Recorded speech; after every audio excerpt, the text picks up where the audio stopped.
What is a sales contingency? Hey everyone, this is Cheryl Morrison, your local Chicagoland real estate attorney, and today let's talk a little bit about what the sale contingency is.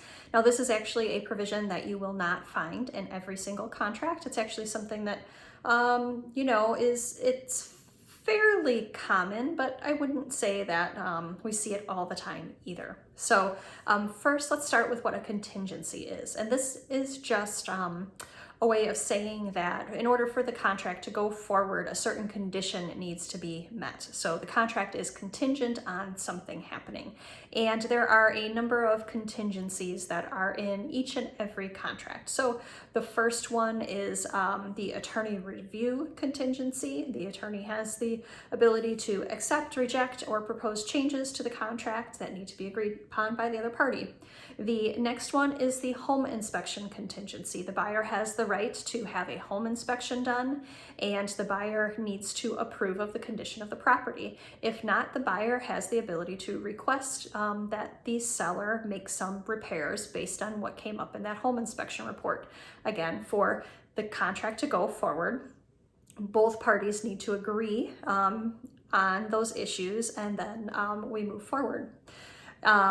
Next, there's actually a contingency for homeowners and flood insurance. Although if the property isn't subject to flood insurance, that might not be applicable, but there are small windows for that as part of the contract as well. And if for some reason a buyer couldn't get homeowners insurance, or the quote was, astronomical and not what they were expecting, within a certain time frame of that contingency, they can back out of the contract. Assuming it's met, then the contract goes forward. So along those same lines, there is a sales contingency that can be part of a contract. And what happens with this sales contingency is if the buyers are already homeowners, and in order for them to buy your house, usually because of financing reasons, they have to sell that house first, then this sales contingency might be part of the contract. So perhaps they're unable to get another mortgage until they pay off and sell the mortgage that's on their current property. Perhaps they just prefer to have it that way and really want that first property sold before they buy this new property from you. So that is the sales contingency, that this contract is contingent on the buyer first selling their current home.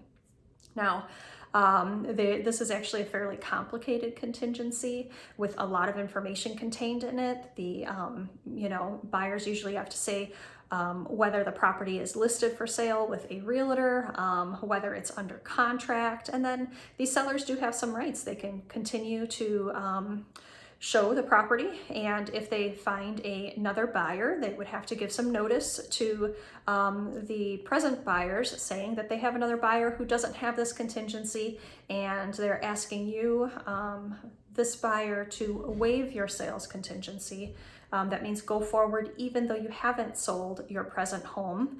And then you, again, like the other contingencies, the parties have to reach some sort of agreement for the contract to go forward. If not, all earnest money is returned and the parties part ways. So I hope that this has helped you. If you are thinking about buying a home and you first need to sell your current home, definitely reach out to me. I'm happy to walk you through this and talk about different options that you may have in order to best protect your rights while you are buying a new home and selling your old home. So if this has been helpful for you, please do give it a like, share it with anyone else who might benefit from this knowledge as well, and do subscribe so you can continue seeing my videos. Thanks and have a good day.